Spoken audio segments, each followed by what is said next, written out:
Hi, I'm Emilie Farber with Lippitt-Crager Realtors here in Iowa City, Iowa. Today, I am super excited to be sitting at the table with 4 other top performing agents from my market, and we are going to be discussing the crazy dynamics in today's real estate market. Well, let's dive into kind of some fun questions here. So one thing that I've been debating is Realtor Magazine says that we're in the Great Migration, that 1 in 3 Americans are going to be moving in the next couple of years. That's a lot of people. Yeah. So how do you see this market that's like the craziest I've seen in my 13 years? Where do you see, how long is this going to be? How long do you think it's going to continue? The Great Migration is, I think, going to continue until everybody who can work from home has shuffled out into their ideal place. Mm-hmm. Yeah, I would agree. I mean, it seems like there's no place you have to be to work. You have your laptop, a lot of people can go anywhere they want, and now that's what they're doing. They don't have to be in the urban cities and in high rises. And that's where you see the differences, where you have the lack of people there, and now we have more commercial in those areas, and people are going wherever they want. And hopefully they come to Iowa, but we'll see. I agree. I think there was an emotional and a professional awakening during the pandemic in which people realized being at home was possible. I think employers it was almost just understood that really was a special deal. So the way that people can mesh the two of being with their family, being where they want to be, and also being able to work from home really has opened up different opportunities for people. I think the economics are at play too. There's a lot of people that are realizing they can have a high quality of life in an area that doesn't have such a high living price for homes. Because the work barrier has been kind of broken down as people are working from home. Yeah. But do you think the interest rates rising are going to change this? I think inventory is so low that buyers are still chomping at the bit. Yeah. I mean, I don't know about you all, but my first interest was 6.5% on my house. So anything under 6 to me is like a sale, right? Yeah. I think we've been spoiled. Millennials are in a difficult position because their age of consciousness has been 3-4%, but that's record bottom. You know, I mean, you think back to the 80s, which is my younger years, and we were what? Double digits. 18% or something? Up to 18, yeah. It's a matter of perspective, I think, and you only know what you know and what you experience. And having to educate millennial or younger buyers regarding the interest rates and, how big that affects or does, or the difference between what it used to be and what it is, almost makes me feel super old, trying to explain to them where it was and where it is. And, that the few quarter points or half points or whatever that we're jumping up and down right now, aren't as big of a deal as it may seem. I do think it hits first-time home buyers harder because they don't have that equity built up in a pre-existing property. So they are trying to look at how to bring cash to the table, and so rising interest rates hit them more. I've had some interesting conversations with sellers of resale properties that have been, that are maybe 5 years old or whatever. When we were competing against new construction, that used to be a bad thing. That used to be we need to really consider our price because I can go get shiny new down the road. Yep. Whereas the conversation I see has shifted. I don't know about you guys, but the conversation I had yesterday with my sellers was it's not that same conversation because of the delays and the supplies and shortages and garage doors and whatever, that I think buyers sometimes look at existing resale sometimes that's similar or not super old as a great option to not have to stress out about timing and stuff. But the one question I have is, since we use new builds as the basis to price resales, right? Yeah, and that gap between the two is the smallest, even though it is. New builds have been increasing in price, resales have been increasing with them. But any resale that you put an offer on is going to have multiple offers now. It's true. And so you're going to have to waive things like Allye was talking about, maybe inspections or an appraisal or this and that, and you're going to pay over asking. That's just guaranteed. Oh, totally. But new builds, you're just paying the price that's there. Yes. And so I'm surprised at how many, in my experience, buyers are really still pushing the resales, but not looking at the new construction. So for example, I wrote an offer this weekend on a townhouse. It was $240,000. At the end of that street, they're building brand new ones for $265,000. That's crazy. There was 4 offers when I submitted mine, and I sold way over asking, but it's a $25,000 difference to just go buy new. And you might wait, what, another month or 2 for it to get done?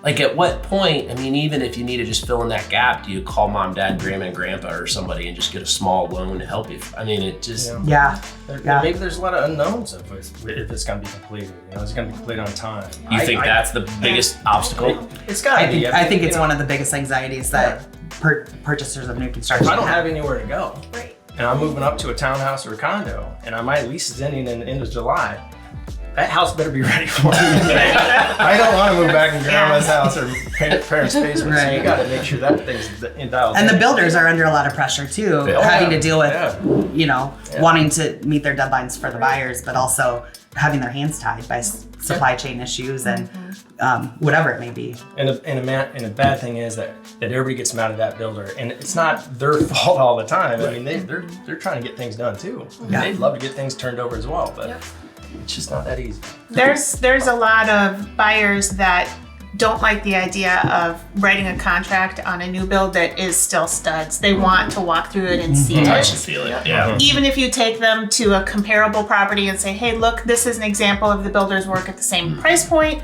Your house isn't going to be exactly the same, but it should be similar to this. That's still very intimidating for a lot of people. Yeah, that's a good point. I think immediate gratification is something that's a big thing with younger buyers. And they have sometimes a hard time seeing through a paint color. You know what I mean? They want to make choices, and the way the market is right now, builders are like, no choices. Yeah, it's true. What you see is what you get. Yeah. That's tough. Yeah. Even if you want to change a little bit. No, there's nothing. And it could be months and a delay depending on what it is that you want to change. So. I have a lot of buyers saying, well, how far over list price do I have to go? Yeah. That's And a common question. Last year, I found in my experience that, yes, we were going over list price a lot, but it wasn't like crazy town amounts. Agreed. It was $1,000 to a few $1,000s. This year, I'm finding that it can be up to 10% over list price. Oh, yeah. So I wrote an offer 75 over asking last weekend. I mean, that's a significant amount. But the unique thing is, I haven't had any appraisal issues this year. Like I haven't. Like I've been wondering how. I mean, last year the problem was the market just ramped up so quick. The appraisers couldn't find any comps. Yeah. But this year they have the comps from last year. They know the market's going gangbusters. They've had the experience of last year. And I've had a couple where I'm like, I'm not sure, and they still appraise. Like I had one the other day, it was $16,000 over what my buyer paid. Above. I mean, that never happens. And that went above asking? It went above and it appraised higher above. than That was what was a shock. See, that's why it's tough to understand, and for buyers to understand. Yeah. You know, we should understand this more than anybody else, right? And it's trying to explain that to a buyer who's like, I mean, they're probably ecstatic, right? Yeah. Thank goodness. But that's the stuff that keeps me up at night. It Like does. I really struggle with having first-time home buyers that don't have a lot of liquid assets to make up an appraisal gap or whatever. And there's a part of me that just worries about them being, paying over the appraised amount in this market, and what's going to happen eventually. Like, what is going to happen eventually? what is it? That's a great question. You can enlighten us all. That'd be amazing. So what's one thing that everyone's kind of looking forward to this next year, whether it's, more expansion through, different communities in town. I mean, I'm kind of looking forward to more marketing techniques. Obviously, I'm really into social media and how that's coming about. So whether it's new trends that we're seeing, new platforms that are being created, I think that'll be kind of fun to see how technology keeps up with the social media aspect in our market, is what I'm looking forward to. But yeah. For my buyers, I am very much waiting for the spring market, the dump of properties to happen. I feel like our inventory is so painfully low right now that it's just making a lot of people feel desperate. But I mean, I agree with you. I love how social media is growing beyond just an entertainment platform and into a way for buyers and sellers to really get some education on how the process works. So I am definitely looking forward to continuing to reach people on an educational level about the inner workings of real estate. Totally. New construction has been the vein of my existence this last year. The supply chain issues have just been a nightmare. So I'm really looking forward to hopefully the supply chain issues getting caught up. I mean, it used to take 6 to 8 months to build a house, and now it's 8 to 12, if not 12 to 14. I mean, it's just the delays have been incredible. One thing after another. So hopefully we get caught up by the end of the year. That's my hope. Yeah. I'm looking forward to seeing more people in person this year. That's Yes. I'm a In people faces, person right? in Yeah. faces. And what my goal is for this year, in conjunction with that, is to hold some first-time homebuyer seminars and help educate. I think that the consumers are super confused by the market itself, by everything that's happening right now, the interest rates and stuff. So I think since everybody's able to get out safely now, that I'm looking forward to helping to educate people no matter who they work with. I just feel like consumers kind of are just sitting there scratching their heads and trying to figure this all out, as are we as we go along. So I think, understanding the market and trying to have a more of a stable market to present to our buyers and sellers would be the perfect scenario, because then we can say, hey, this is what's going to happen, or this is where I see the trends are going. I want to have those conversations. I want to sit down with people, and it's tough when there's a lot of this. And is it going to do this? Is it going to do that? You know what? We don't have a crystal ball, but the best we can do is guide them as well as we can, and the best we can.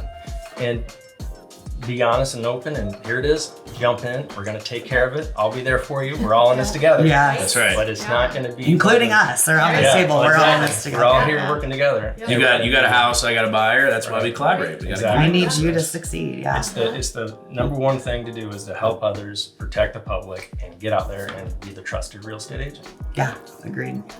This is good. This is fun. Yeah. to Really. update. Yeah. For sure.